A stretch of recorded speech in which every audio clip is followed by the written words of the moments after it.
Good morning, Ramkrishna Hari friends. तर हे ना जास्वंदीचं झाड आहे, हिबिस्कस लाल जास्वंदीचं झाड आहे. आणि जर तुम्हाला हेअरफॉल असेल, म्हणजे बऱ्याच आजकाल हेअरफॉलचे बऱ्याच समस्या सुरू आहेत, कारण एकतर आपण खातोय केमिकल पॉल्युशन्स, त्यामुळे ना ह्याचं आणि डोक्यातले तणाव, तर ह्यामुळे ना हल्ली खूप हेअरफॉल होते. इव्हन मला पण खूप होतं आहे. तर एक औषध आहे, ते मी तुम्हाला सांगते. मी तर आता ते अप्लाय करायला सुरुवात केली आहे. हा माझ्या आजीचा नुस्खा आहे, म्हणजे औषध आहे त्यावेळेचं.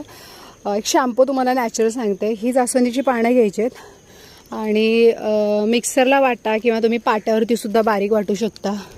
जमल्यास जर तुम्हाला याच्यात कडुलिंबाची पानं टाकता आली तर अतिउत्तम. माझ्याकडे कडुलिंबाची झाडं नाही आहेत, त्यामुळे मी जास्वंदीच हे करते.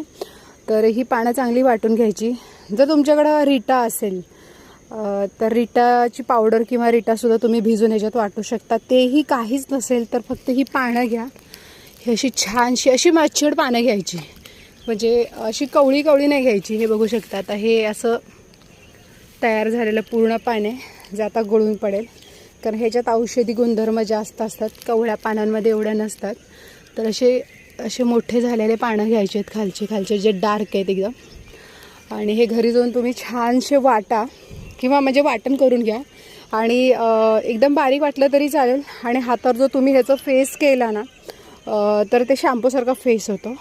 आणि हे तुम्ही डोक्याला छानसं म्हणजे तुम्ही जर तुम्हाला वेळ असेल तर तुम्ही ते लावून थोडंसं 10-15 मिनिटांनी धुवू शकता.